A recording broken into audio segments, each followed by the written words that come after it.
Fireworks streak across the star-studded Caribbean sky as billionaire Magnus Blackthorne's luxurious mega-yacht Sea Serpent glitters under the moonlight. A lavish party unfolds on the upper deck. Business magnates clinking champagne flutes, celebrities dancing to the rhythm of a live jazz quartet, and camera flashes from the invited paparazzi illuminating every angle of extravagance. At the center of it all stands Aurora Blackthorne, heavily pregnant yet radiant in a sweeping silver gown that accentuates her gentle figure. By her side with a forced yet magnetic smile is her husband Magnus, tall, broad-shouldered, sporting an impeccably tailored tuxedo and a watch that costs more than most houses. From the outside, the scene suggests a power couple in perfect harmony, a philanthropic gala dedicated to the launch of Aurora's new foundation aimed at building schools for underprivileged children. Reporters swarm for a snippet of her gracious words. She thanks Magnus for sponsoring the event and dedicates the night to the unborn child who is about to join our blissful family. But behind that soft maternal glow in Aurora's eyes flickers deep unease. Her hand trembles around her champagne flute, filled with sparkling cider, of course. Tension sizzles whenever Magnus leans in to whisper, his voice more an interrogation than tender endearment. Suddenly overhead, a low hum of mechanical whirring slices through the jazzy atmosphere. Partygoers glance upward. A drone is zigzagging across the yacht's perimeter, blinking red lights glaring down like a digital hawk. A perplexed hush descends on the crowd, some pulling out phones to capture the bizarre intrusion. Security scrambles, but the drone dips dangerously close to the main deck, camera lens glinting. It projects a live feed and unauthorized broadcast onto a large LED screen, set up for the night's planned entertainment. Gasps echo. Laughter dies. All eyes pivot to the screen.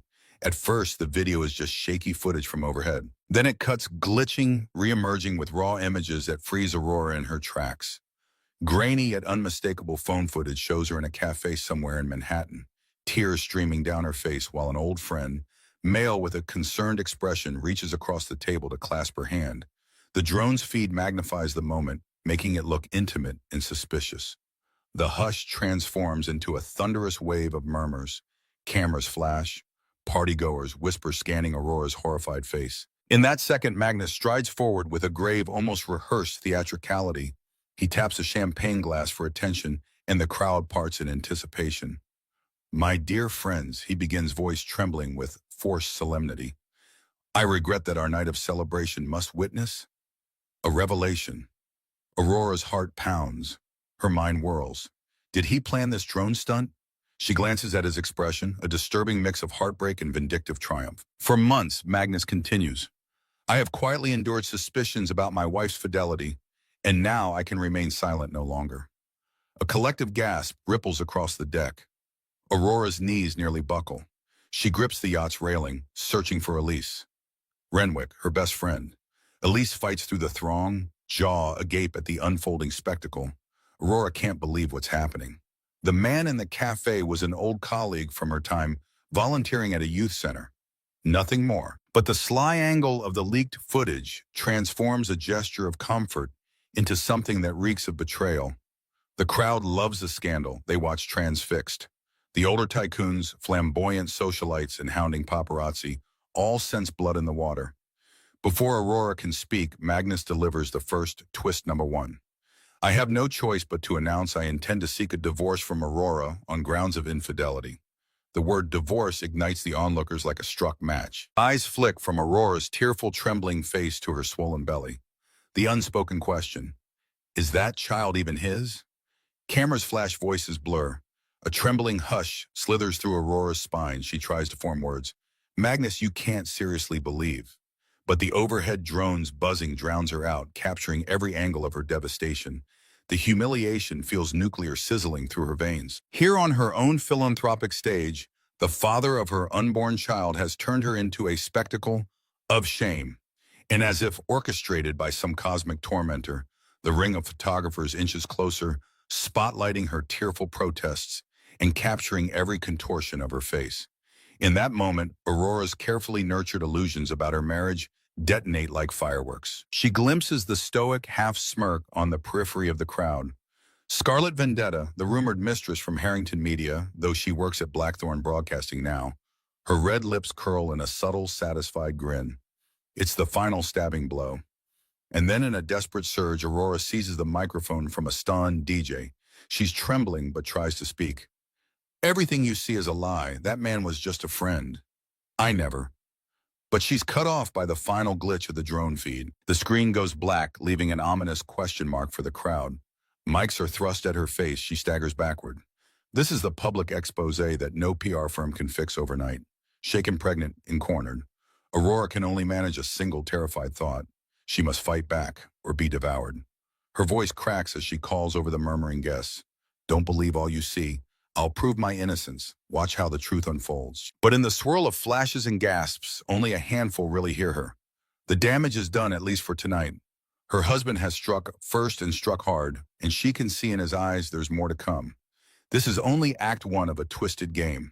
If this shocks you, hit subscribe for the full fallout, because the storm has just begun, and Aurora's fight for survival, and the truth will only intensify from here.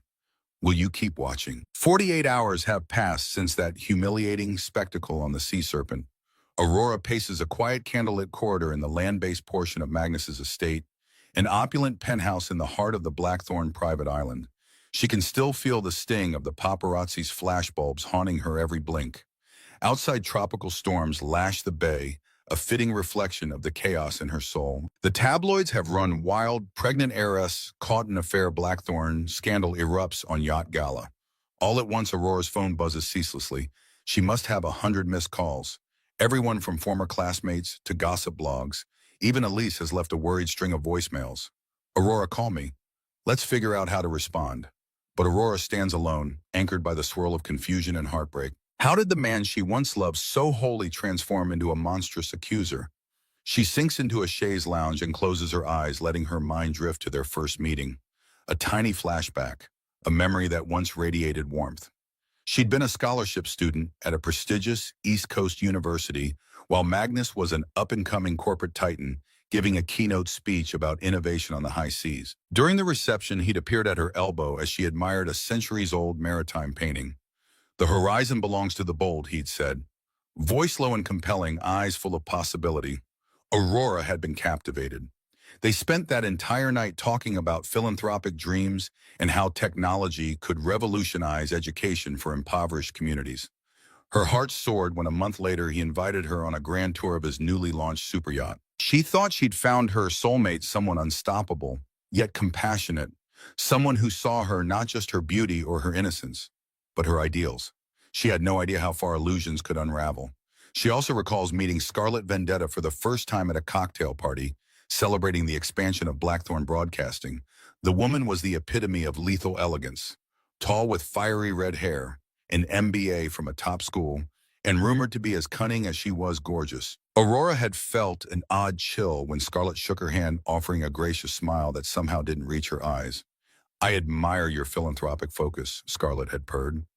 Women who want to change the world must stick together, yes, Aurora remembers thinking that was a curious choice of words. Little did she know how false that sisterhood would turn out to be.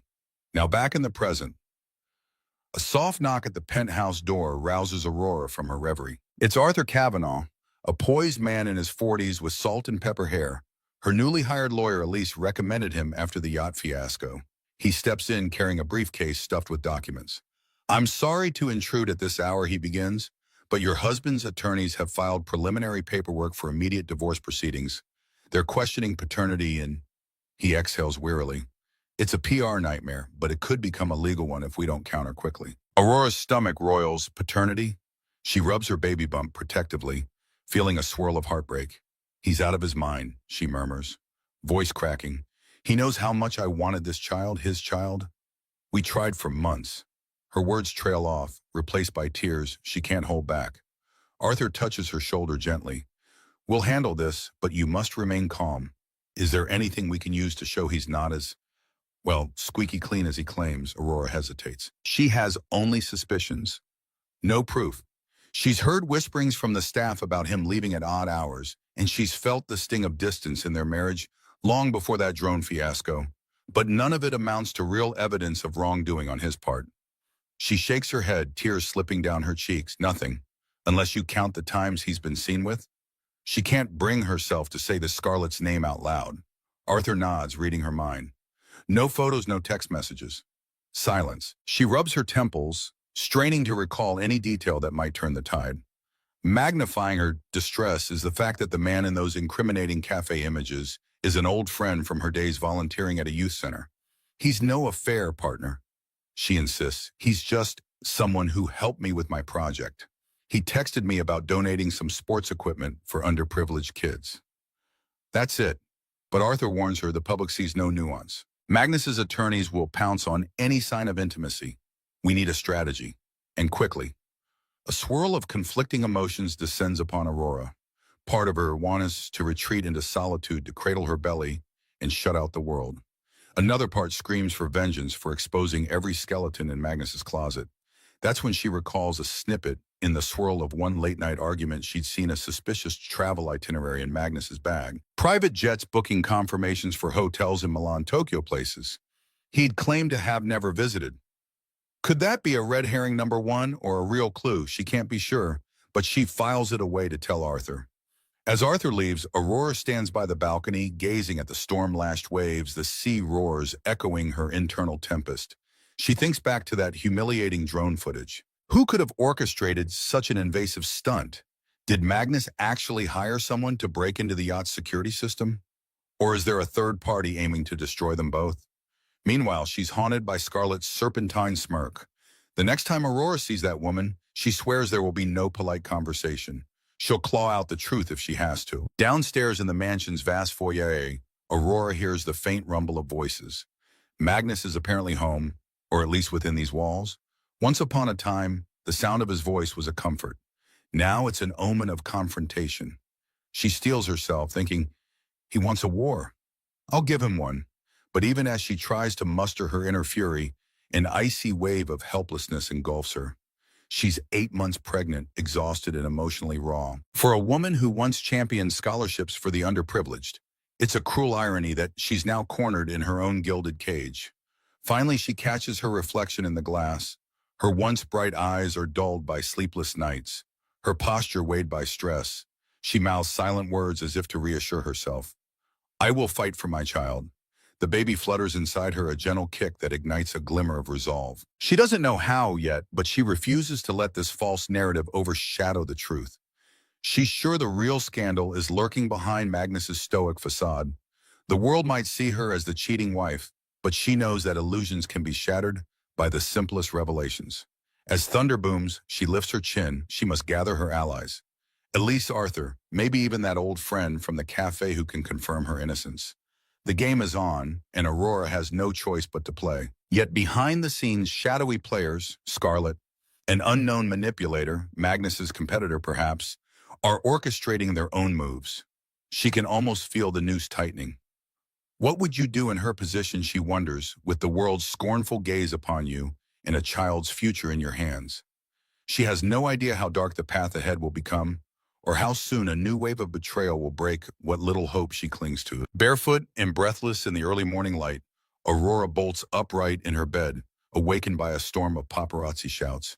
They've anchored speedboats off the coastline, brandishing telephoto lenses at the penthouse windows. Her heart races. There's no peace, no privacy, not even at sunrise. She curses under her breath, pressing a palm to her belly as the baby stirs anxiously within. She can't keep living like prey under a vulture's watch. She shuffles to the living area where she finds Elise pacing with fresh tabloids. Elise's expression spells doom. They've printed a new angle, her friend mutters, thrusting a magazine at Aurora.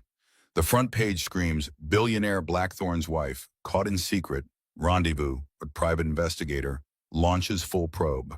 The pictures show Aurora from weeks ago stepping into the youth center, hugging her old friend and greeting, innocent but angled to look romantic. Aurora's fury burns. A private investigator. We suspect Magnus did this right. Elise bites her lip. He's doubling down. Word is he's called in a top-tier PI firm to gather more evidence against you. They're going through your entire personal history. Aurora's chest tightens. She never hid anything about her past.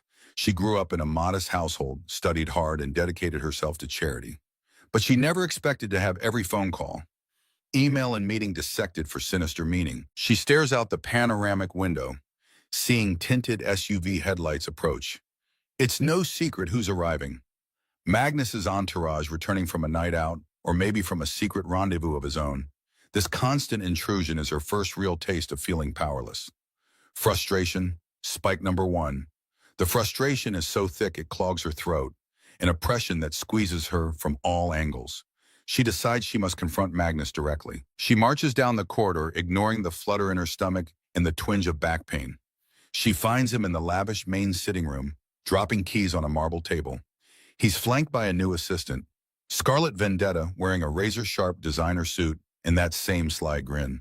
Aurora's eyes lock on the mistress's scarlet lipstick, and the tension is electric. "I need to talk," Aurora demands, voice trembling with fury. Magnus barely spares her a glance before exchanging a subtle look with Scarlet. "Scarlet, could you give us a moment?" he says with an odd intimacy in his tone. Aurora's nails dig into her palms. She can't stand how comfortable Scarlet looks in her house, but she doesn't say a word yet. The second Scarlet disappears, Aurora launches. "Why are you sending investigators to harass my past acquaintances? Why are you feeding the tabloids these lies?" She expects him to at least show guilt, but he meets her glare with chilling calm. "I want the truth," he says quietly. "If our baby is truly mine, prove it." Aurora's voice cracks under the weight of heartbreak. "You know it's yours," she hisses. "How dare you question that?" He shrugs, feigning a stoic defense. "In my world, Aurora, trust is earned, and you failed to earn it," a crack in her composure shows. "You talk about trust while your mistress parades around my home." She steps closer, voice shaking with rage. "Do you think I'm blind? Everyone knows you and Scarlet are." He cuts her off, lifting a hand. "Don't fling accusations you can't prove," he says ironically, echoing what he claims to be suffering himself. Aurora's pulse pounds. A swirl of dizzy anger threatens to consume her. Twist number two unravels when he pulls a manila envelope from a desk drawer. From it, he slides out photos, grainy time-stamped images of Aurora in the youth center, hugging that old friend. Another photo, Aurora entering a random building in downtown Manhattan. "What's this?" she sputters. "That building is a counseling center," Magnus says coldly. "I had them cross-reference the date. It seems you had an appointment with a male counselor that day, one who used to be your classmate." Or more, Aurora's eyes go wide. She visited that counseling center for mental health support. She'd been grappling with the stress of early pregnancy and the tensions in her marriage. The counselor was male, yes, but she never spoke about it because therapy is private. She never once imagined Magnus would twist her seeking help into a narrative of secret trysts. Fury and shame swirl together, leaving her breathless. "You scoundrel," she manages, tears burning her cheeks. "That was therapy. I needed guidance because you've been emotionally tormenting me."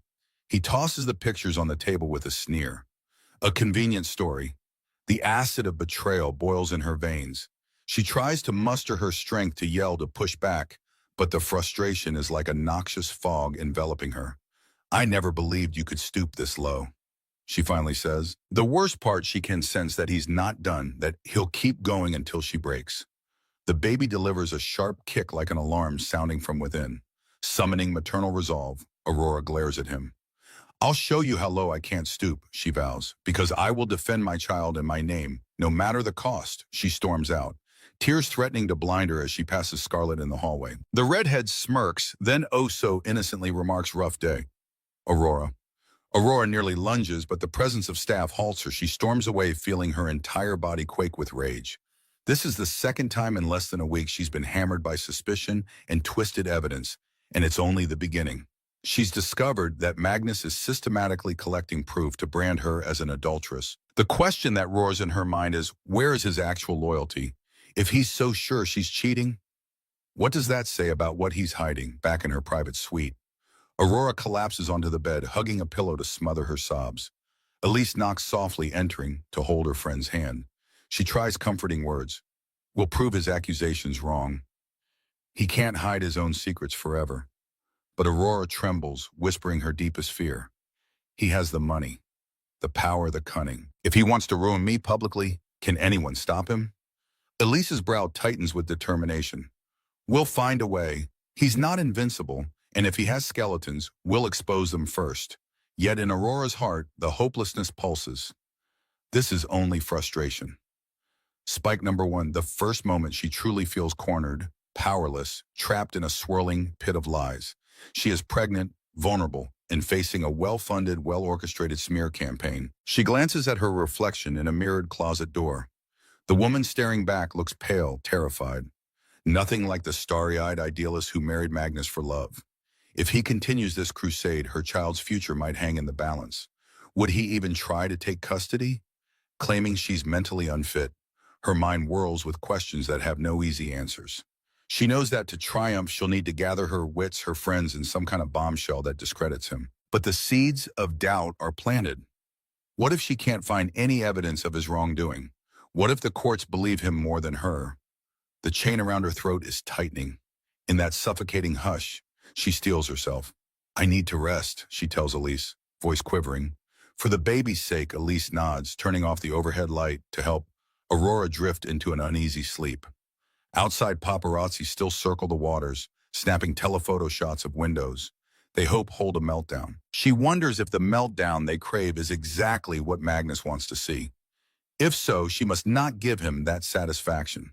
But how long can she endure such relentless pressure?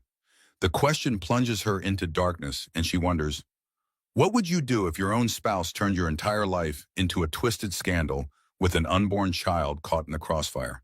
For Aurora, the next confrontation looms in the near distance like a thunderhead over the horizon, ready to strike again. The morning after her confrontation with Magnus, Aurora finds her phone buzzing uncontrollably. One glance reveals a dozen frantic texts from Elise paparazzi posted new footage. They're calling it the mistress and the wife showdown. Confusion ripples through Aurora as she swiftly checks the leaked video. A short but explosive clip apparently recorded the same day Aurora confronted Magnus in the sitting room. The camera angle is shaky, clearly a paparazzo lurking outside a window. The snippet shows Aurora pregnant and furious marching out of the room while Scarlett stands in the doorway with that triumphant smirk. But the edit is maliciously spliced. It cuts to a separate shot where Aurora appears to lunge, fists clenched at Scarlett's face, though Aurora never physically touched her. The voiceover claims Aurora threatened violence, that the billionaire's pregnant wife has become unhinged. The salacious narrative quickly litters social media. How should Aurora loses? It trends on multiple platforms with trolls labeling her psycho gold digger. The heartbreak is instantaneous. Aurora can't believe how easily reality is bent into sensational clickbait. Word spreads that Magnus is deeply concerned for Aurora's mental state. Some tabloid sites even hint that the unborn child may be at risk if Aurora has anger issues. It's a new low orchestrated to amplify the suspicion that she's emotionally unstable. Aurora's breath shakes. Her limbs feel numb with disbelief. She stands at the penthouse window, phone in one hand, the other hand pressed to her stomach in a protective gesture. She can't help but wonder if Magnus personally fed this clip to the tabloids. She senses the sinister hand of Scarlet Vendetta behind it. Determined not to let the slander spread, unchecked, Aurora calls a last-minute press meeting at the local media center on the island. Elise insists on accompanying her. They travel by a small motor launch from the estate's dock to a modern glass building near the island's main port.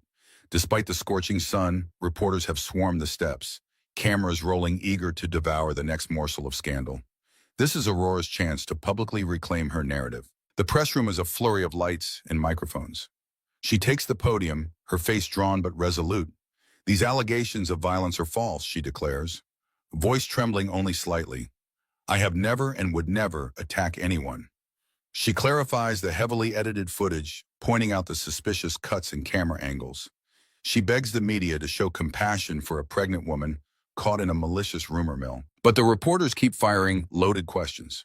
Why were you so upset? Did you discover your husband with his mistress? Is the baby truly Magnus's? When will the paternity test happen? Despair wells in her chest as she tries to answer calmly, though the questions feel like scorching irons pressed against her. Then mid-statement, the overhead screens flicker. A second drone feed hijacks the live press broadcast. The projector clicks to a video of Aurora again, in that cafe with her male friend, the camera zooming onto her tearful face. A voiceover booms. "We have more shocking evidence that Aurora Blackthorne is hiding the truth about her relationships." Footage, courtesy of an anonymous source. Gasps explode from the crowd. This is a direct sabotage of Aurora's press conference, orchestrated to turn the tables once again. Aurora drops her microphone in horror. Elise leaps up, shouting for the AV technicians to cut the feed, but the damage is done. The final freeze frame is a close-up of Aurora's pained expression as she's comforted by another man. The camera shuts off, leaving the image seared into every reporter's mind. Aurora's lips tremble. The press tears into her with renewed frenzy, shouting overlapping questions. It's chaos. She hears jeers, cackles of delight from some scandal-hungry onlookers. This was supposed to be her chance to set things right, but now it's become another public fiasco. Eyes burning with tears, Aurora stumbles away from the podium. She spots Elise trying to shield her from the surging press. They push and shove, cameras whirring, capturing every tear and shaky breath. She can practically feel the island, heat intensify into a punishing furnace. Arthur Kavanaugh. Her lawyer bursts into the room and ushers them out through a side exit. Aurora manages only a strangled cry. They twisted everything. The crowd's shouts echo behind them, calling her a liar, a manipulator, a cheat. Outside, the midday sun sears her vision. A line of black SUVs stands waiting courtesy of Arthur's arrangement. But before she can slip inside, she catches a glimpse of Damien Roth, a known rival to Magnus in business leaning against a sleek convertible. He's an unnervingly handsome man in a crisp linen suit, smirking at the spectacle. Damien has been rumored to be circling the battered Blackthorn empire, eager to exploit any weaknesses. He calls out smoothly, "Miss Aurora, you might need new allies now." Yes, she has no time to respond before Elise practically shoves her into the SUV. Still, that image of Roth's smirk lingers. There are vultures everywhere, each trying to feed on the carrion of Aurora's public collapse. In the car, Aurora breaks down, tears streaming in unstoppable rivulets. The driver speeds away from the media center, weaving through the island's narrow roads. Arthur assures her they'll file for an immediate cease and desist against the tabloid that aired the footage. Elise vows revenge on whoever hijacked the feed, but Aurora slumps back into the seat, consumed by humiliation. "They're winning," she chokes out Magnus and Scarlett. "Whoever's behind this, they're shredding my reputation. By the time I can prove them wrong, it'll be too late." She's right to worry. On social media, the narrative of crazy pregnant wife is snowballing. Mimi's mocking her public meltdown. Multiply. The cruelty is breathtaking. Meanwhile, she can't get a single shred of solid evidence linking Magnus to wrongdoing. Just circumstantial glimpses. Suspicious dinners, rumor upon rumor that he and Scarlett share more than a business relationship. Indeed, it looks like they're setting her up piece by piece so that even if she denies it, all public opinion has already turned. The SUV crosses a narrow causeway back to the estate. Aurora sees the lush tropical palms swaying in a stiff breeze. She tries to focus on the rhythmic whoosh of the waves, anything to calm her pounding heart. She's never felt so publicly flayed in her life. The baby thrashes inside her as though responding to her distress, and Aurora fights a wave of panic that her stress might harm the child. Elise notices her sharp intake of breath.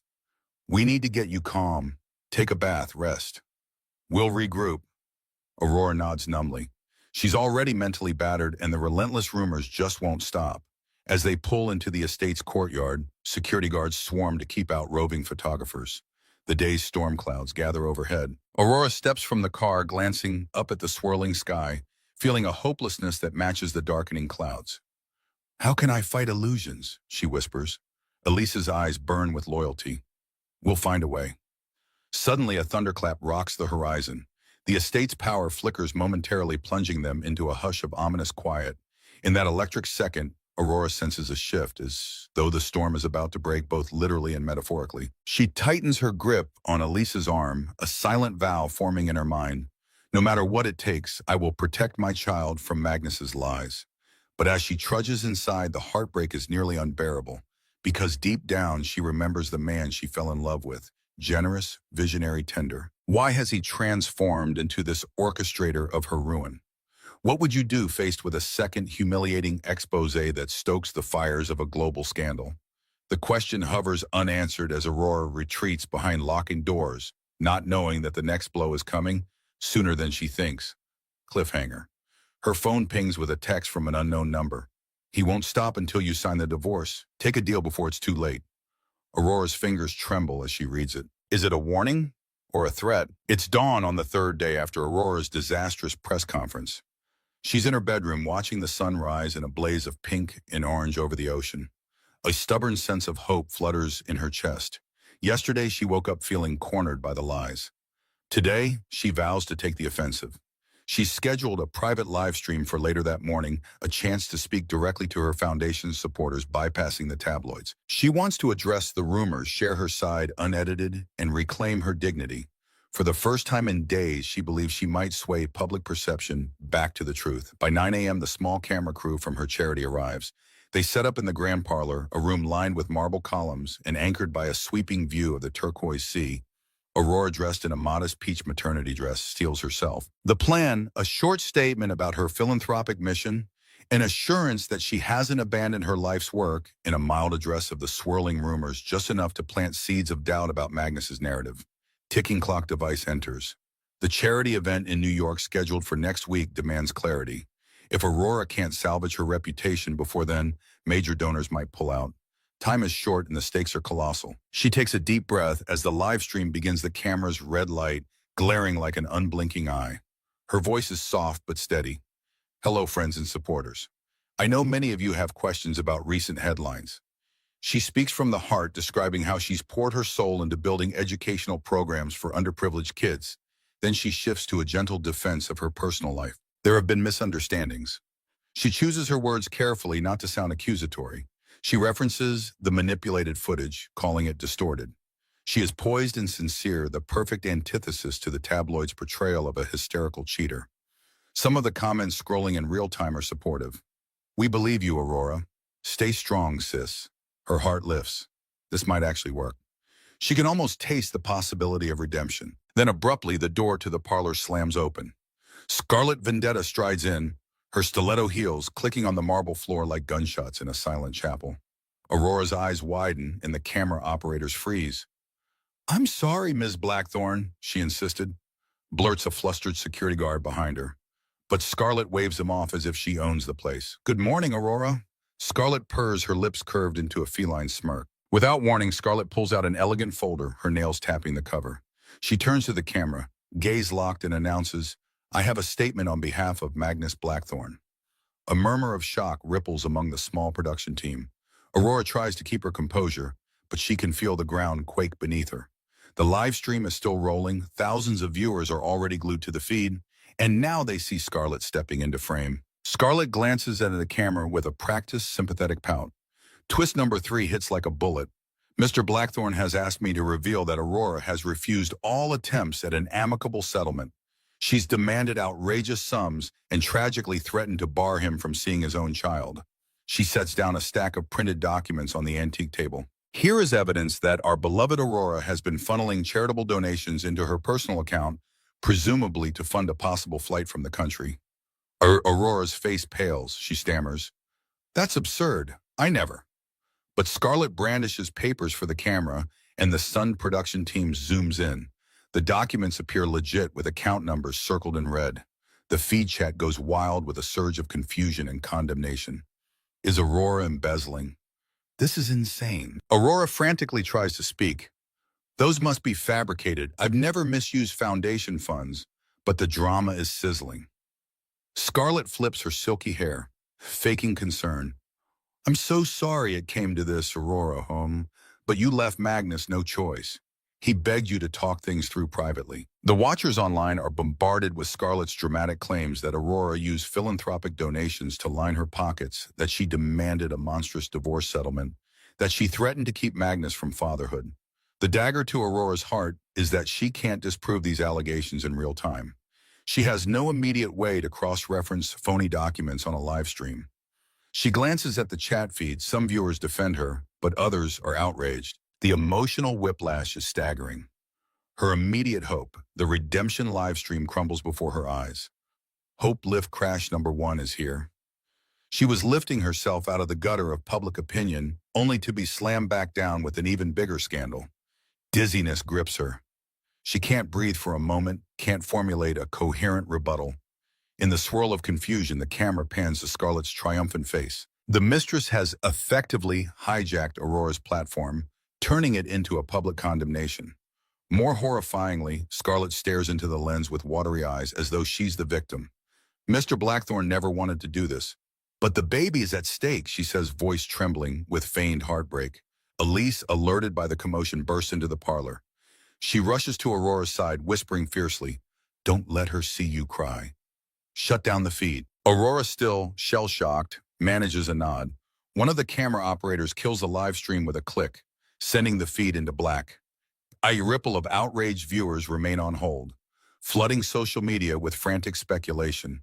In the deafening hush that follows, Aurora's chest heaves, tears pooling in her eyes. Scarlett stands there feigning sorrow, her eyes cold and bright as polished rubies. Aurora snaps. She clutches the edge of the table and roars, "How could you do this? You're forging documents. You're lying on camera." Scarlett's mouth twists into a venomous grin. "Prove it," she purrs, then tosses the documents on the floor like confetti. "As far as the world is concerned, these are real until you manage otherwise." The betrayal is so stark, Aurora's entire frame trembles. She yearns to leap at Scarlett to tear those documents to shreds. But Elise restrains her with a firm grip. "She wants you to look insane," Elise warns. "Don't give her that satisfaction." The tension is volcanic. With a final flourish, Scarlett spins on her heel and sweeps out of the parlor. In her wake, she leaves the stench of absolute ruin. Aurora slumps, tears streaming down her face. The baby kicks violently as if mirroring her emotional tumult. The small camera crew mutters their apologies, hastily packing up. Aurora can sense the shape of her unraveling life. The philanthropic donors might see that footage, raising questions about her integrity. The press will spin it, painting her as an embezzler. Even if it's a monstrous lie, the seed of doubt is enough to tarnish her name in philanthropic circles. And all the while, the ticking clock, the New York charity event in days, roars in her mind. How can she salvage the event if potential donors think she's stealing from them? Elise helps Aurora to a chair, pressing a cool glass of water into her trembling hands. "We'll find a way to prove those documents are fake," she vows. But Aurora can't stop the tears. She's pinned down by heartbreak, betrayal, and the hideous knowledge that Scarlett and Magnus are a lethal duo. "He hates me this much," Aurora whispers. "To use my life's mission, my charity, to bury me." Elise tightens her jaw, tears forming in her own eyes. "They want you destroyed, Aurora.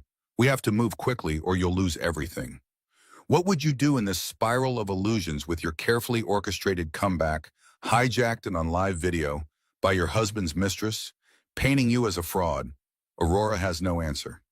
She's pinned in place, devastated by the magnitude of the new scandal. And as the morning light glitters on the shards of her broken hope, she can't help but feel the dark undercurrents rising around her, threatening to pull her under for good. The sweltering midday sun beats down upon the estate's stone courtyard.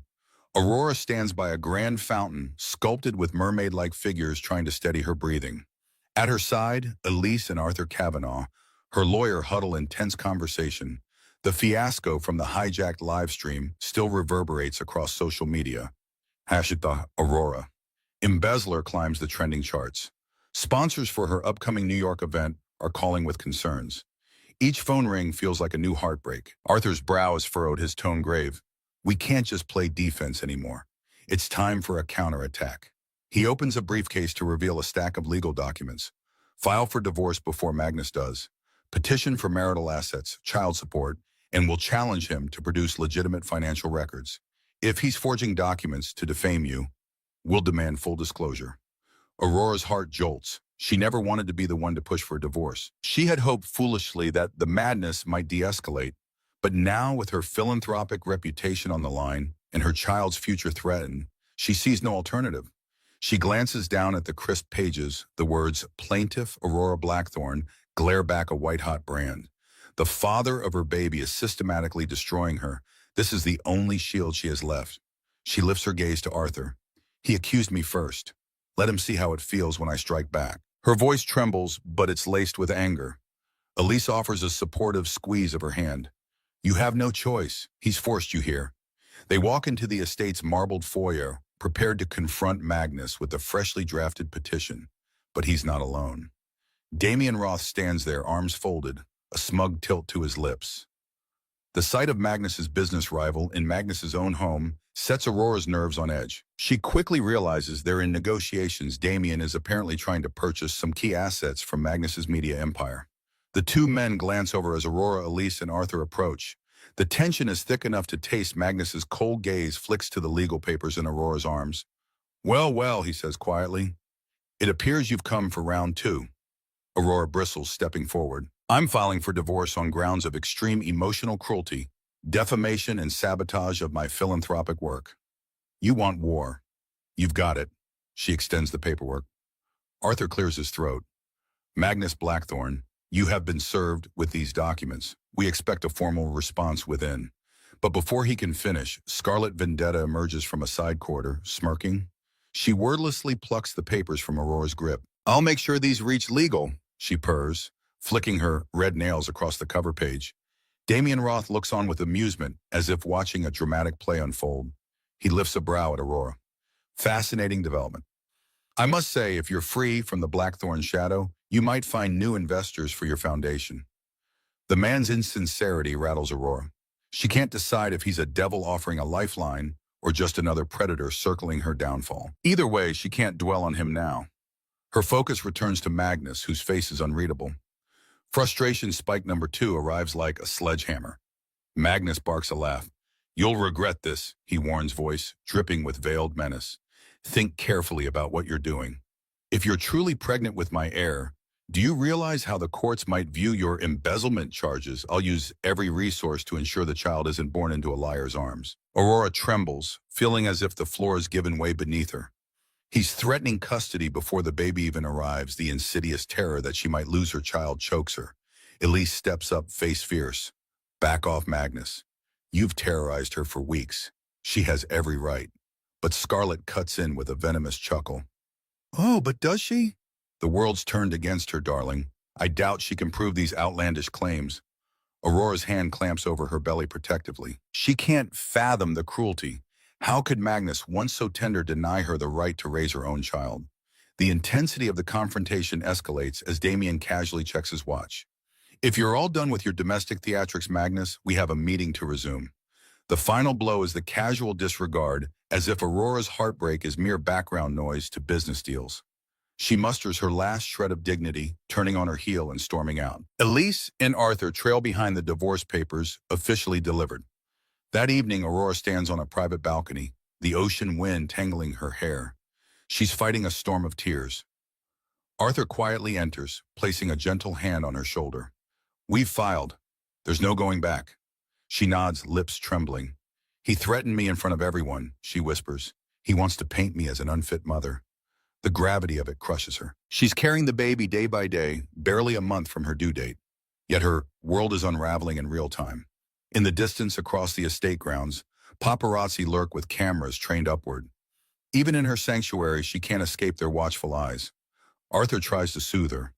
We'll gather everything we can to prove the forged financial records. Our best bet might be to track the source of those documents. If we can find an email chain or a data trail leading to Scarlet, we can turn the tables. Aurora gives a faint nod. She knows time is short. She can't endure endless defamation. The ticking clock is louder with each day. The New York charity event is now less than a week away, and her stress levels are shooting sky high. Could this induce early labor? She's terrified. What if the baby is born in the midst of this vile chaos? By nightfall, she's in bed, mind racing. Elise lies on the adjacent couch, refusing to leave Aurora alone. All Aurora can picture is Magnus's dark eyes as he threatened custody, and the ominous grin on Scarlet's face as she snatched the divorce papers. Then there's the riddle of Damien Roth, who seems far too comfortable weaving himself into the meltdown. She wonders if he's stoking the fire so he can snap up Blackthorn assets on the cheap. She clasps her hands over her womb, feeling the baby shift. It's you and me, she whispers. I'll protect you with everything I have. The vow resonates in her bones, but fear lingers. She doesn't know how many resources Scarlet and Magnus can wield to keep forging new evidence, spinning fresh lies and pounding nails into her coffin of public opinion. The swirl of anxiety strangles her, pressing down like a weighted blanket. She's suffocating, exhausted, and can't see a ray of hope. In the hallway, she hears faint footsteps, Magnus perhaps, or just security. Every noise feels threatening. She can't sleep. She can't rest. She wonders if signing a generous settlement to vanish might be better than this unending torment. But then she thinks of the child. Letting Magnus win means the baby's future is shaped by a manipulative father. That can't be an option. What would you do if your divorce turned into a battle for your unborn child, your reputation, and your life's mission? Aurora's tears drip onto the plush covers, each drop carrying the weight of heartbreak and dread. She senses the storm cresting, but she has no idea that even darker tides are about to roll in a swirl of catastrophes waiting just around the corner. 2 days after Aurora's divorce, counterfiling events lurch into a rapid spiral of catastrophes. So relentless, it feels like the universe is conspiring to crush her. It begins just after dawn when her phone rings with a frantic call from Elise, the foundation's main sponsor for the upcoming New York Charity Gala. A philanthropic trust that pledged millions has abruptly pulled out. They cite moral and reputational concerns. That's catastrophe number one. Aurora feels a blow to her chest, the future of her beloved charity now on the brink. She begs them to reconsider, but the sponsors are firm. They cannot be associated with the alleged embezzlement. Aurora is left trembling, a wave of nausea rising. Still grappling with that, Aurora stumbles into the foyer to find security guards whispering. One steps forward anxious. Ma'am, we've just been alerted there's a subpoena from the district attorney's office investigating financial misconduct in your foundation. Catastrophe number two. Her own philanthropic organization is now under criminal scrutiny. She snatches the document, scanning the official language. They are investigating possible diversion of funds. This is beyond rumor. It's a legal inquiry. Aurora's head spins as the walls close in. She's devoted years to raising money for children's education, and now she stands accused of the worst betrayal. As she tries to absorb the shock, a second guard bursts into the foyer. Ma'am, the stable out back is on fire. Aurora's eyes go wide. There's a small stable on the estate used for rescued horses from a local sanctuary. She rushes outside with staff in tow, the smell of smoke stinging her nostrils. Catastrophe number three. Flames leap from the wooden structure, thick black smoke billowing skyward. Stable hands scramble to free the horses. For Aurora, it's a gut punch. The rescue stable is one of her proud philanthropic projects, and now it's ablaze. She runs forward, shouting instructions, ignoring her own safety in the swirling chaos. In minutes, the estate's private fire crew arrives, dousing the structure with water. She coughs, tears streaming from the acrid smoke, heart pounding in horror. No human casualties, but 2 horses are burned, requiring emergency veterinary care. Collapsing onto the gravel, Aurora sobs, shoulders shaking with powerless rage. That night, as the estate still reeks of soot and the future of her foundation teeters, Aurora sinks into the library exhausted. She's battered by 3 disasters in a single day. She stares at the dancing flames in the marble fireplace, mind numb. The severity of the tension inside her threatens early labor. Elise tries to coax her into drinking warm tea, but Aurora's hands tremble too much to hold the cup. Is the stable fire an accident or sabotage? She doesn't know, but everything feels orchestrated to break her will, as though some malevolent force is orchestrating her downfall step by step. And then in the darkest hour of that same night, twist number 4 emerges like a serpent from the shadows. Aurora's phone dings with a text from an unknown number. Check your husband's private safe if you dare. The combination is 0605. A friend. She sits up, hard hammering. Aurora knows of a hidden safe in Magnus's private study. She once glimpsed him punching in a code. Could this be a trap, or could it hold the key to clearing her name? She feels the swirl of curiosity, fear, and the fleeting hope that some crucial evidence may lie there. Compelled by desperation, she waits until the house is quiet, the staff exhausted from the day's crises. She steals down the corridor, feeling her baby move restlessly as if sensing her anxiety. In the darkened study, she flicks on a discreet table lamp. The safe is behind a painting of a raging sea. She carefully removes the canvas from the wall. Her breath catches there. It is a small electronic keypad. She punches in 0605, teeth clenched as each beep echoes in the silence.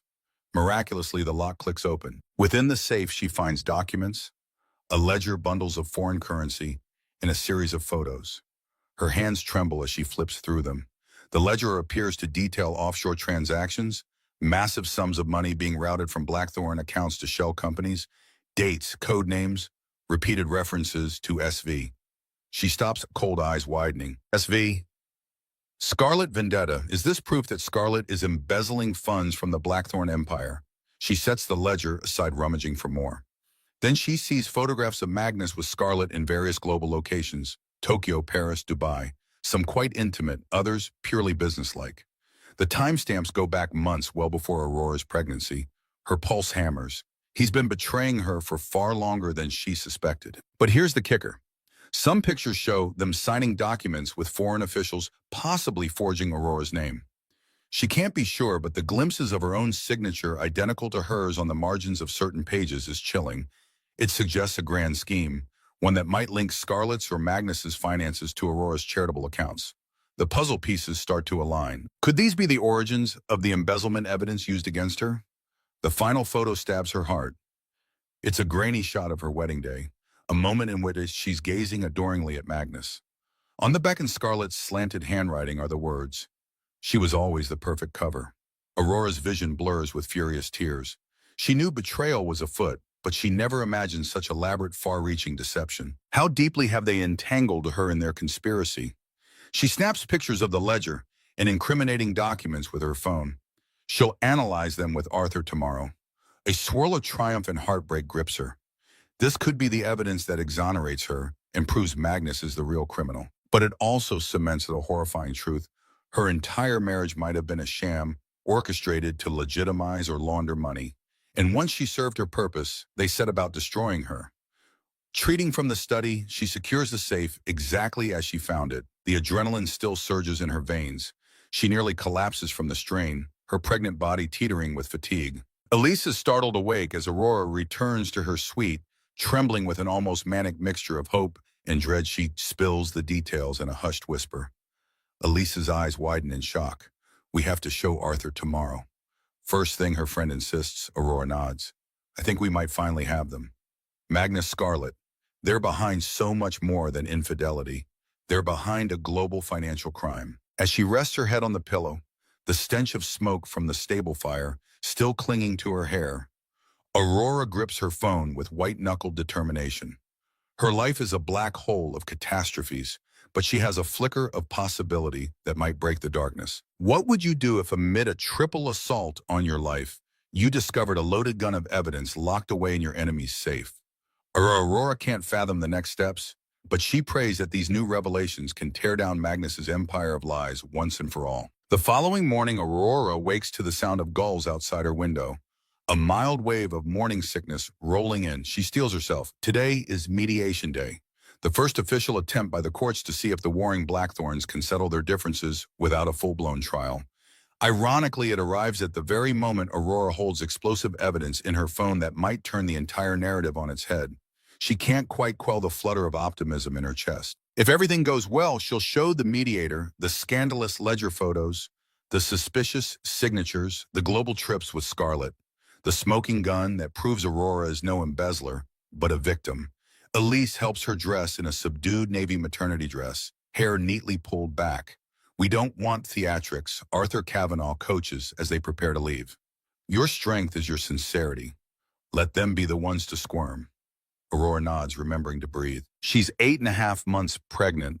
Her ankles swell from stress, but determination blazes in her eyes. They arrive at the island's small courthouse, an elegant white stone building framed by palm trees. The humidity is stifling.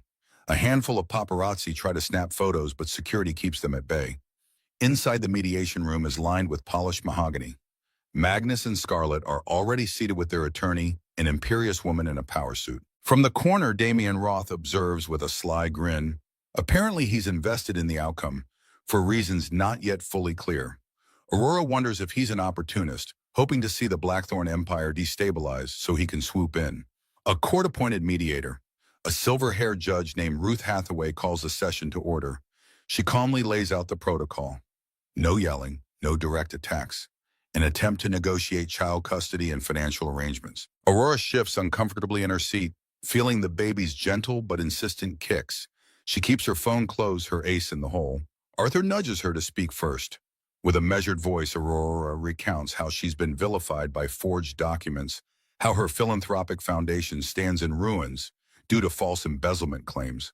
Her voice cracks slightly as she describes the heartbreak of being publicly humiliated while pregnant. She then mentions she has critical evidence to disprove the accusations. The mediator nods, gesturing for her to present it.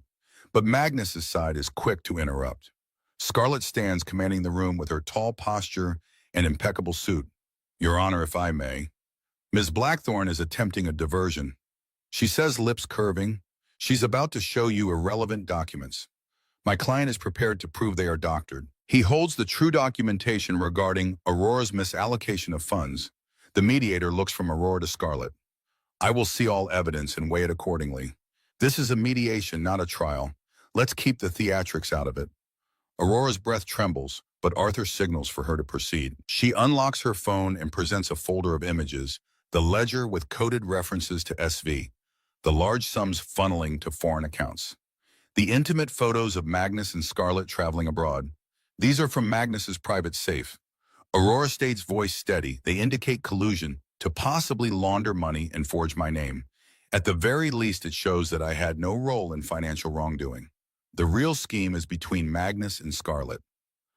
A stunned hush grips the room. The mediator scans a few images, her eyebrows arching at the monetary figures. One shows a partial signature resembling Aurora's on a document in Dubai, with the date corresponding to a time Aurora was proven to be in the U.S. The temperature in the room seems to drop as Magnus's face tightens. Scarlett's eyes narrow dangerously. This is the moment Aurora has yearned for. She's about to see them backpedal, maybe even watch Scarlett's composure crack. Hope surges in her chest. But then comes crash so swift and brutal, it knocks the wind from Aurora's lungs. Magnus's attorney calmly presents a new series of digital proofs. They claim to show that Aurora hacked the safe, manipulated these documents on a sophisticated editing software with dates and IP addresses they say link back to Aurora's laptop. This is a smear attempt, the attorney declares. My client believes these images are deepfakes or heavily altered. We have evidence Aurora made them with malicious intent. The final stroke is a staged video from a security camera in the corridor showing Aurora entering Magnus's study at an odd hour. In the clip, an unfamiliar man in a hoodie, face blurred, hands her a USB stick. Aurora's jaw drops. She has no clue who that is. The date stamp is from last night, but it's partially obscured. Magnus's attorney hammers away. She's orchestrating a last-ditch attempt to escape accountability for her own wrongdoing. We suspect she and her accomplice planted these fake documents in the safe. Gasps echo as the mediator scrutinizes the footage. Aurora is speechless. It's pure fiction. She was alone last night except for the tip she received from an unknown number. Who made this footage? She glances at Scarlett, who stares back with a triumphant gleam. The possibility hits Aurora like a freight train. They're forging not only financial docs, but also security footage. The mediator rubs her temples, exhaustion creeping into her voice. These claims are gravely serious on both sides.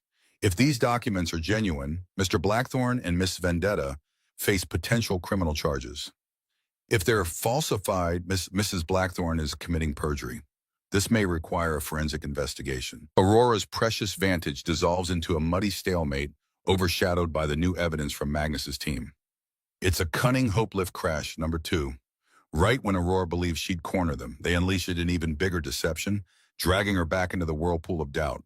The mediator suggests a break to let both parties review the new allegations. Aurora steps out into the corridor, tears burning her eyes. Elise tries to console her, but Aurora can barely breathe. How can they keep forging this? Who in law enforcement is helping them? Arthur, looking grim, shakes his head.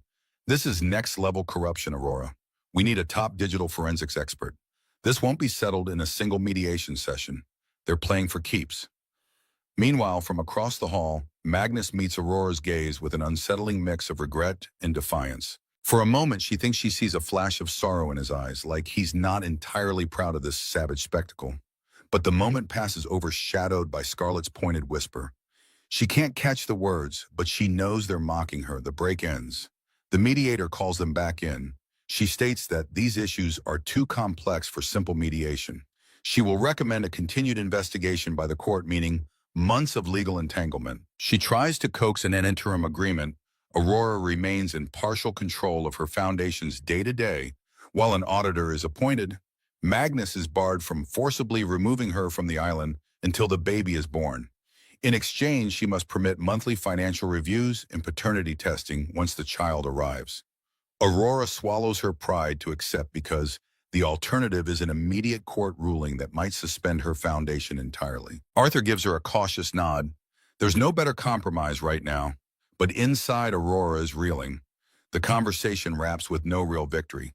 She clings to Elise's arm, stepping into the sweltering midday sun. her mind drowning in the complexities.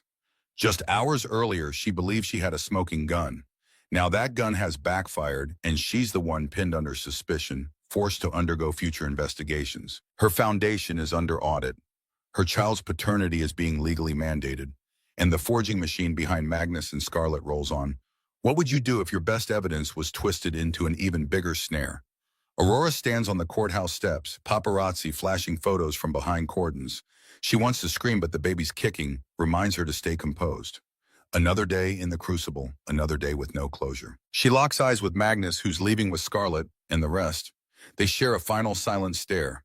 Then he turns away, leaving Aurora to wonder if any piece of her life will survive the unstoppable wave of destruction he's unleashed. Exhausted by the constant torment on the island estate, Aurora decides to relocate to a modest flat on the mainland and a temporary safe haven until the baby arrives.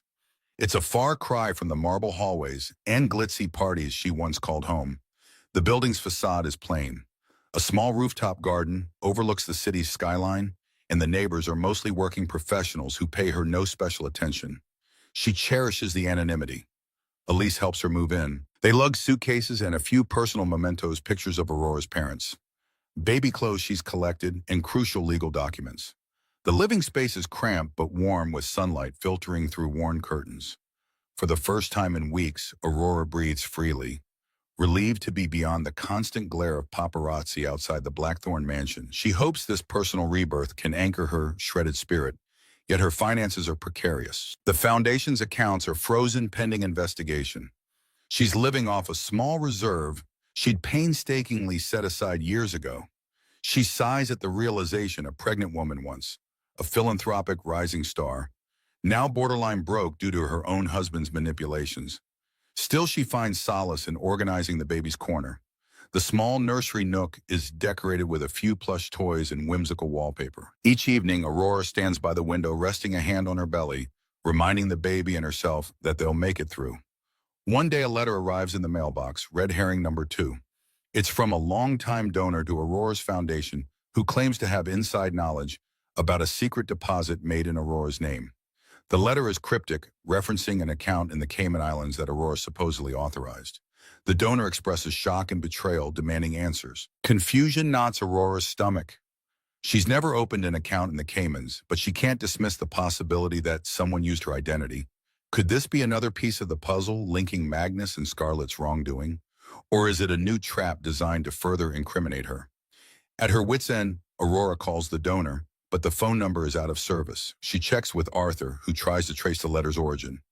No luck. It's a dead end. She's left suspecting it might be a forged breadcrumb from Magnus's camp, or a genuine clue.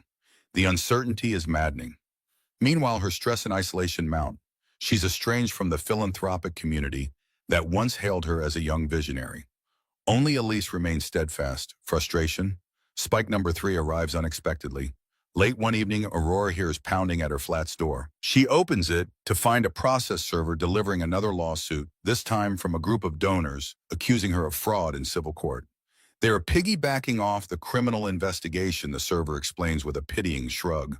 Aurora's heart plummets. She's now facing a second wave of legal battles. The lawsuit summons demands that she appear in a mainland court next week. She can practically feel her unborn child flinch at the tension coursing through her body. This is too much. She thought moving off the island might offer refuge, but the conflict has found her again. She shuts the door and leans against it, tears burning her cheeks. Elise rushes over, phone in hand. We need to call Arthur. Get ahead of this. Aurora slides down to the floor, cradling her belly. She can barely speak.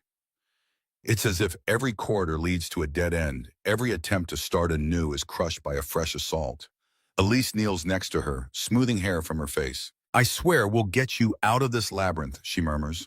But Aurora can't quiet the voice in her mind that says Magnus has more power, more resources, more cunning. He won't stop. Over the next few days, she tries to find some semblance of routine. She visits a local community center to volunteer in the children's reading program, just to remember what it's like to help others. She leads a small circle of bright-eyed kids in story time. As she reads from a picture book about a caterpillar's transformation, she momentarily forgets the swirling chaos of her life. Their laughter warms her soul, but the moment she steps outside, paparazzi cameras snap from across the street. She realizes she's been followed. They shout invasive questions. How does it feel to be sued for fraud? Is the baby even Magnus's? She wraps her arms protectively around her bump, hurrying away. The next day, another distressing development surfaces. Damien Roth contacts her directly. She receives an elegant box of artisanal chocolates with a note. I can help you bury him. Let's talk Damien. She regards the note with suspicion. Is he offering an alliance to dethrone Magnus? Or is he setting her up for another betrayal? She can't trust him, but she's desperate for an edge. Against Arthur's advice, she arranges a brief meeting in a public cafe. Damien arrives impeccably dressed, exuding a shark-like confidence. He slides into the seat across from her, grin as smooth as his cologne. I'm quite familiar with Blackthorn's tactics, he says casually. He's a cornered beast right now. You have more leverage than you realize. Aurora eyes him warily. Leverage, I'm the one being dragged through mud. Damien's eyebrows arch. He fears those documents you found? Trust me. I suspect he or Scarlett has some high-placed connections forging security footage and legal records. But a blow from the right angle could topple them. Her pulse quickens, and you want to be that angle. A sly smile crosses his lips.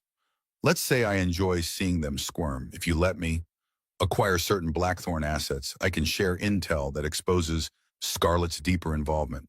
There are powerful people who want to see them go down. Aurora's mind reels. This is a devil's bargain, but with potential to smash the illusions strangling her. She wonders if trusting him means selling her soul. She leans back, arms protectively folded over her belly. I'll think about it, she says, voice trembling. But I can't promise I'll betray everything I once had. Damien nods politely, leaves a business card and departs with a final smirk. She's left in the bustling cafe, heart pounding. He could be a red herring or the break she needs. The uncertainty magnifies her stress.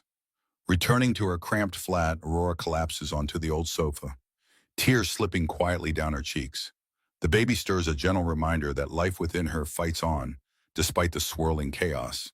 She checks the clock, time is ticking. The court date for the fraud lawsuit creeps ever closer and her due date inches near. Could the baby come early under this pressure?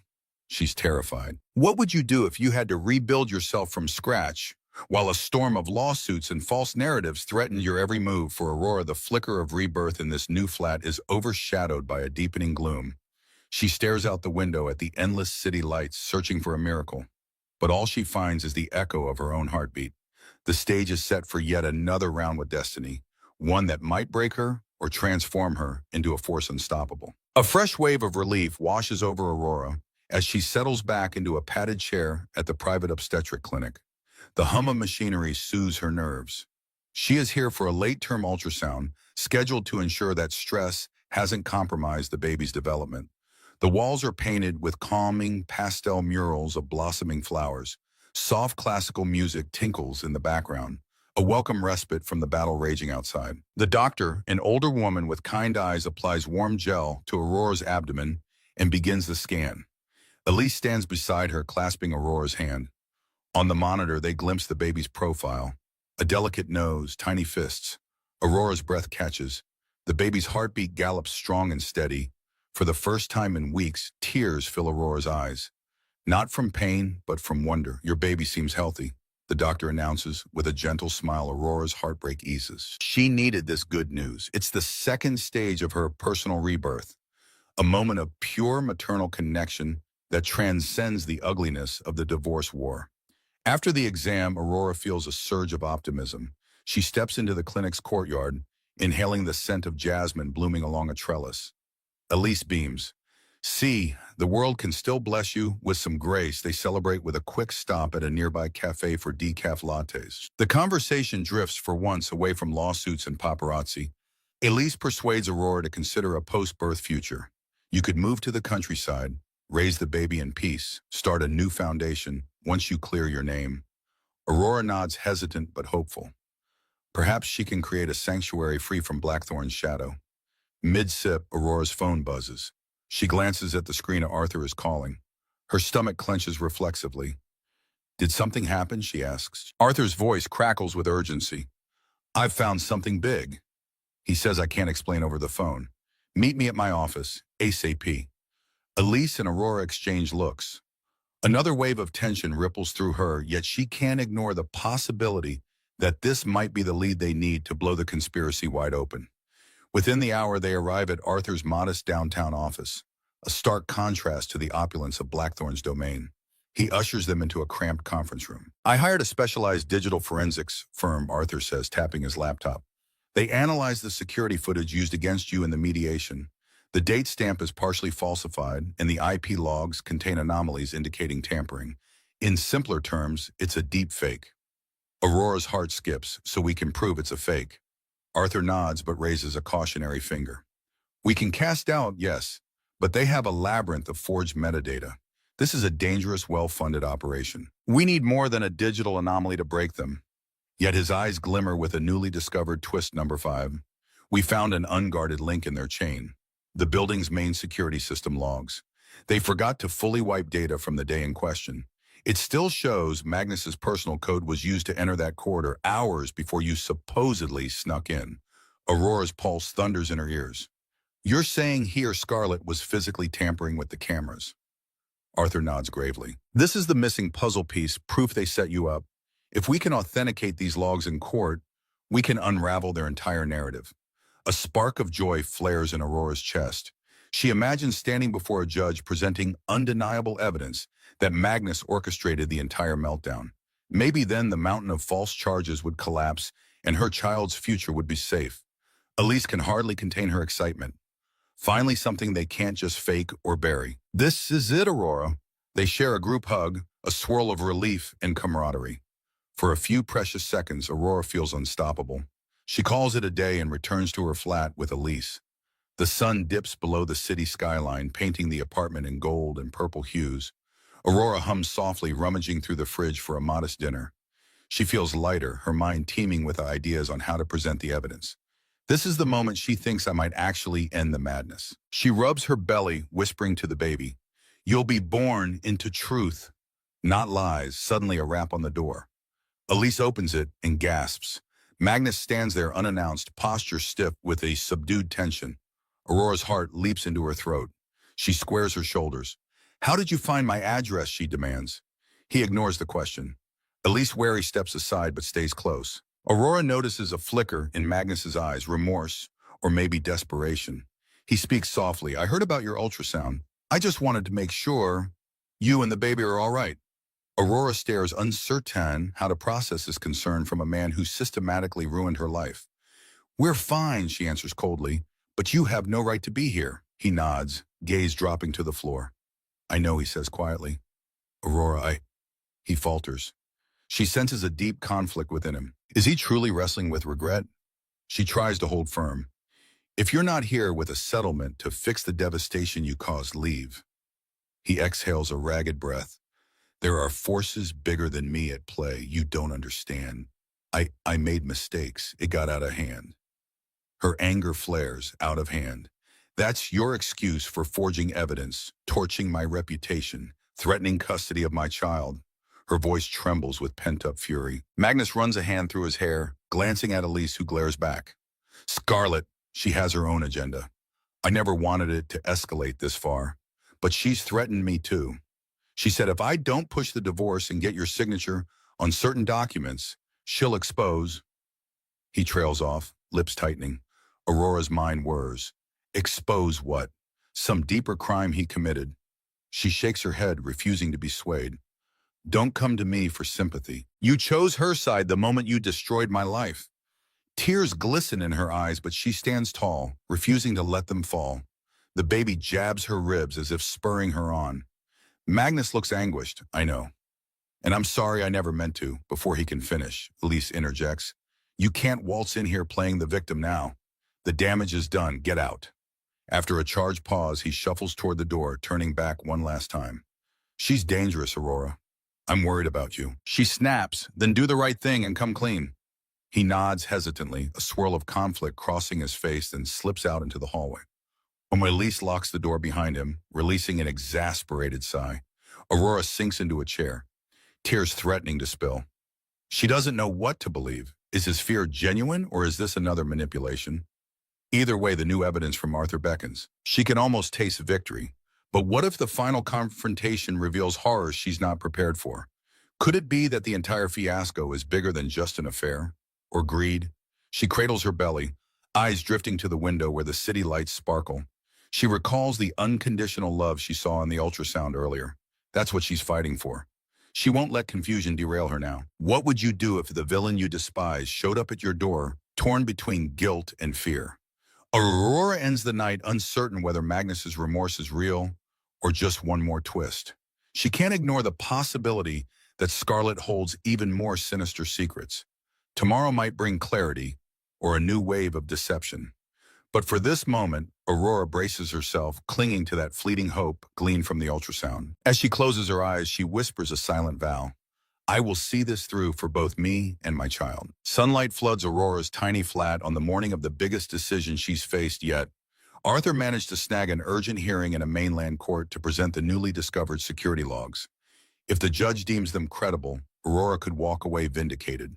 She's prepared the baby's overnight bag, just in case stress triggers early labor, and stands before a mirror, smoothing wrinkles from her simple black maternity dress. Her reflection shows a face etched with sleepless nights, yet a spark of defiance lights her eyes. Elise helps her down the creaky staircase. Outside paparazzi wait, but fewer than before. Perhaps they sense the end game is near. They climb into Arthur's sedan for the drive to the courthouse. Aurora's mind reels. What if today is the day she reclaims her life? In the courtroom, tension crackles like static electricity. The judge, a sharp-eyed woman with an air of no-nonsense authority, takes her seat. Magnus is already there, flanked by Scarlet and his high-powered lawyer. Their expressions are composed, but Aurora senses an undercurrent of panic behind their polished veneers. She steels herself as Arthur presents the security logs detailing how the quarter footage was altered and how the timestamps show Magnus, or someone using his access code, tampered with the cameras. The judge's frown deepens as Arthur cites the forensics firm's affidavit. Magnus's lawyer leaps into protest, brandishing a barrage of counter-evidence. They claim Aurora manipulated the logs, but the judge coldly demands direct proof. They produce none. Scarlet tries to interject with theatrical gasps about Aurora's lies, but the judge silences her. Aurora's heart thrums with cautious triumph. She sees perspiration beating on Magnus's brow. Then Arthur drops the final bombshell emails recently retrieved from a partially wiped server. The subject lines reference Operation Reverse Blame.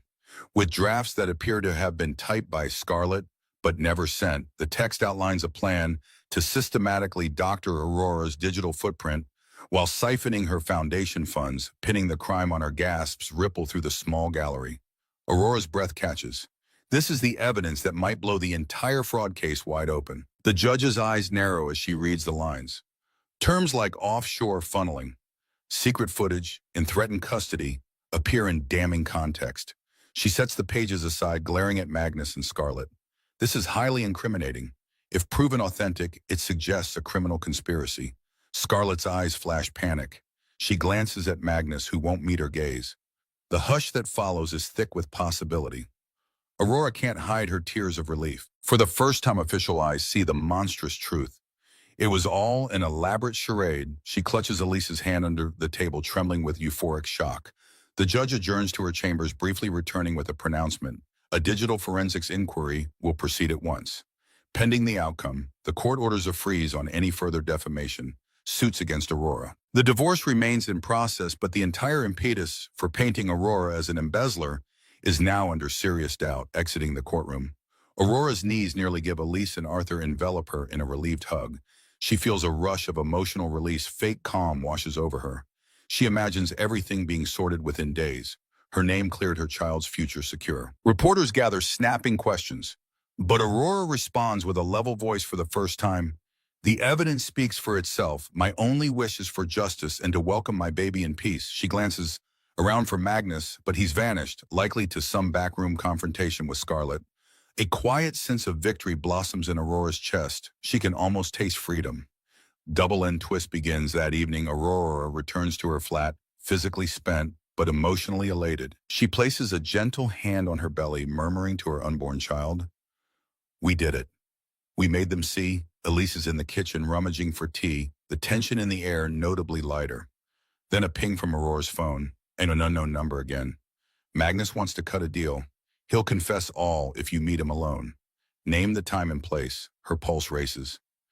Is this genuine or another trap? She shows Elise, who frowns warily. Tell him you'll only meet in public. Aurora hesitates but texts back a cautious acceptance, specifying a small cafe near the harbor. The reply is near instant, midnight. No one else. Aurora's unease grows, but curiosity swallows her caution. If Magnus is ready to confess, it could end the war for good. Midnight arrives. A gentle rain taps the cafe windows. Aurora, hooded coat draped over her maternity clothes, sits at a corner table, nerves taut. The place is deserted except for a bored barista and a solitary old man in the corner. She sips water, glancing anxiously at the door. Minutes tick by. The ticking clock from the last beats resonates again in her mind. The baby's due date, the ongoing lawsuits, the final push for justice, everything is converging. Just when she's about to give up, the door swings open. But it isn't Magnus. It's Scarlet Vendetta, her hair twisted into a tight bun, eyes glittering with malice. Aurora leaps to her feet, adrenaline surging. Where's Magnus? Scarlet smirks. He's not coming. Couldn't stomach it, but I have a message for you, dear. Aurora's mouth goes dry. Scarlet slides into the seat across from her, leaning in. Whatever evidence you showed in court won't stand. Magnus may be weak, but I'm not. If you keep pushing, you'll regret it. Aurora's voice shakes with fury. I have the judge's attention. You can't bury me anymore, Scarlet laughs low. Magnus told me about your little meltdown. He's wavering, but I won't let him crumble. She edges closer, lips curling. Do you know how easy it is to vanish on these islands? If you don't back off, your baby might be born without a mother. Chills stab Aurora's spine. The old man in the corner looks up warily, but he says nothing. Scarlet's threat is more than mere words. It carries a lethal finality. Aurora feels her heart pound like a drum, protective instincts roaring. She tries to speak, but fear knots her tongue. Scarlet stands tossing a few bills on the table. This is your last warning, Aurora. Destroy those emails, disclaim any mention of us forging evidence, and sign the divorce on our terms. Then you and your child might live in peace. Otherwise, she lets the sentence hang. Aurora is left trembling, reeling from the direct confrontation. As Scarlet leaves, Aurora wonders if she should call the police. But who can she trust, given the corruption? She stumbles out into the rainy street, soaked in seconds. The city lights blur with tears. She can't fathom that her husband's mistress just threatened her life. Double-end twist intensifies. The illusions of victory from court vanish. She's forced to realize that even if the legal tide turns, she's dealing with adversaries who might resort to violence. She clutches her belly, mind racing. Should she go into hiding? Should she run? Or should she stand her ground, risking everything? The scene ends on this horrifying note. Aurora standing in a deserted street under a flickering lamppost. The midnight rain beating against her coat, heart pounding like thunder. She glimpses her reflection in a puddle, an exhausted, terrified mother-to-be on the brink of a new, more dangerous chapter. Which path will she choose? Aurora staggers home, drenched and shaking. Elise rushes to meet her at the door, alarmed at the sight of her friend's pale, tear-streaked face.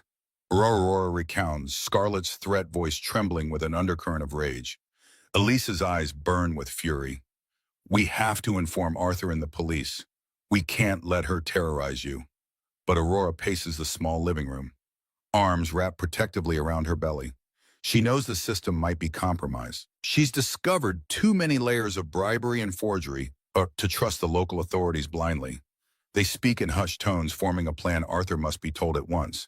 They must rally every ally possible, maybe even accept help from the shady Damien Roth if it means safety. The baby's birth is mere weeks away.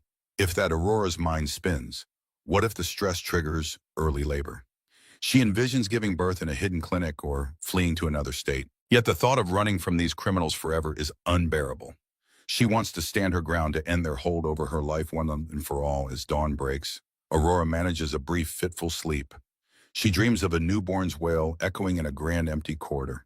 When she wakes, sweat clings to her skin and tears prickle at her eyes. She feels the baby shift in her womb, a small reminder that new life is waiting. I'll protect you, she vows silently. That morning, she calls Arthur. His response is swift. Come to my office immediately, bring Elise. We'll contact a federal investigator. This is bigger than local law enforcement. Aurora's voice shudders at the memory of Scarlet's threat. They mean business. Arthur, I'm terrified. He soothes her with calm, lawyerly logic, but she hears the concern in his tone. Another day, another war council. She steels herself for the upcoming battle.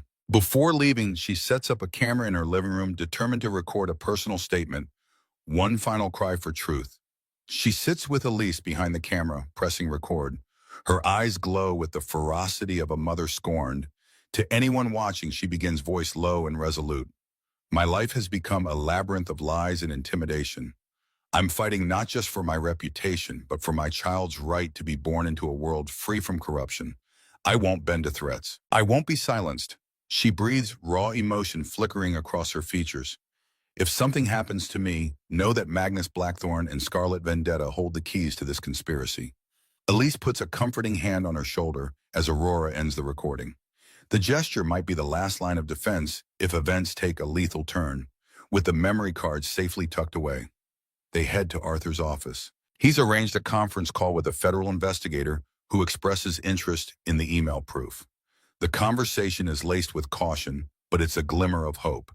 The investigator vows to examine the case if they can provide more details about the offshore accounts. Aurora mentions the ledger from the safe. Arthur braces for a complicated process, but it's a start.